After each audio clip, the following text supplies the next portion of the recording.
6、仏教はプロテスタントのヒンドゥー教ですか？仏教は、ヒンズー教の改革運動として、またブッダの観点から見た多くの問題におけるヒンズー教の失敗への反応としてインドで生まれました。例えば、救いは非常に長い一連の出生によってのみもたらされるという考えですが、仏教は救いを提供します。出生数が少ないから。ヒンドゥー教のカースト主義の考え方には、その不正義と、もちろんヒンドゥー教の聖職者の腐敗のため、不穏な側面もありました。これらすべてに対して、ブッダはヒンズー教よりも応用に近い、ヒンズー教の枠組みの中でビジョンを提示しようとしました。したがって、仏教は、誕生の繰り返し、痛み、絶対者との一体化など、ヒンズー教と同じ主要な教義を信じているため、実際にはヒンズー教の改良主義的な拡張であると考えることができます。ヒンドゥー教を改革する過程で、ブッダは自らを預言者や聖人として描くのではなく、むしろ禁欲を実践し、純粋に個人的な人間的な方法で物事を試し、達成したことを達成した人物として人々に自分自身を示しました。彼は個人的な経験を人々に教える単なる教師であり、啓示ではありません。これらの個人的な経験によれば、ブッダはヒンズー教の遺産の多くを否定し、ヒンズー教聖職者であるバラモン階級の独占的支配を打ち破ろうとした。したがって、仏教は、ヒンズー教プロテスタント、つまりヒンズー教の改革の一種であると考えられています。それはキリスト教カトリックの腐敗を修復するためにヨーロッパで起こったキリスト教プロテスタントに似ています。しかし、奇妙なことに、時が経つにつれて、ブッダは神、魂、天使、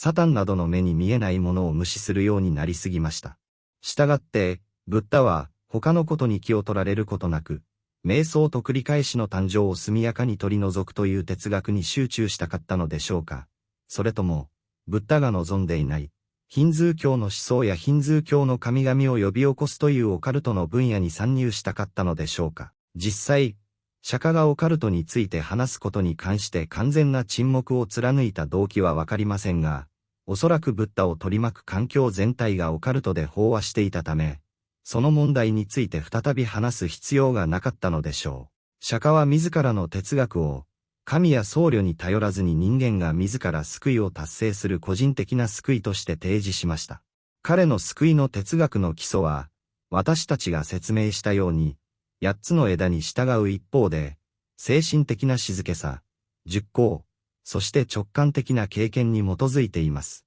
7、仏教の実践の何が間違っているのですか？仏教の実践は、禁欲的であれ、瞑想的であれ、直感的であれ、最終的には次のことを目的としています。これは仏教の枠組みの中で、次のような多くの問題を引き起こします。1、釈迦は繰り返す誕生という概念をどのように定義しましたか？繰り返し生まれる問題は、有効であるか不正であるかにかかわらず、目に見えない問題ですが、目に見えないもの、創造主、予言を無視しながら、釈迦はどのようにしてそのようなものが存在することを知ったのでしょうか？ 2、そもそも繰り返し出産は、どのようにして起こるのでしょうか？繰り返される出産を計画し、懲罰の法則に従って実行するのは誰ですか？ 3、この世界を管理し、破壊し、再構築するのは誰ですか？仏教によれば、世界は崩壊し、無限のサイクルで再び構築されますか？ 4 では、出産を繰り返すことは拷問であると誰が言いましたか？ほとんどの人に、生まれ変わって人生をもう一度経験したいかと尋ねられたら、多くの人はためらわずに、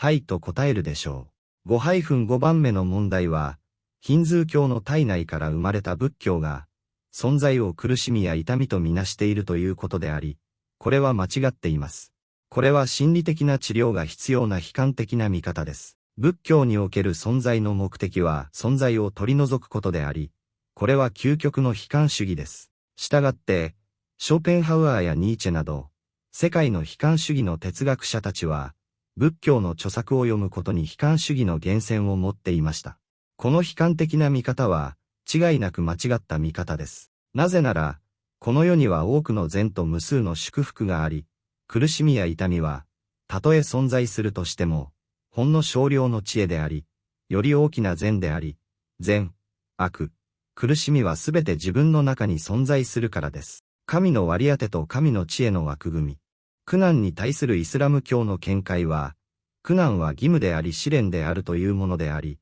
全能の神はクルアーンの中でこう述べています。そして我は試練として悪と善で汝らを試す。そうすれば汝らは我らに返されるであろう。35スーラとあるアンビア。これは魂についての最も安全な見方であり、現実に最も当てはまり、悲観主義からは最も遠いものです。仏教観としては、魂の本質や現実にそぐわない悲観的な見方であり、そもそも存在しないものによる幻想的な救済を目指すものである。仏教で描かれているような輪廻転生には苦しみはありませんし、そもそも輪廻転生など存在しません。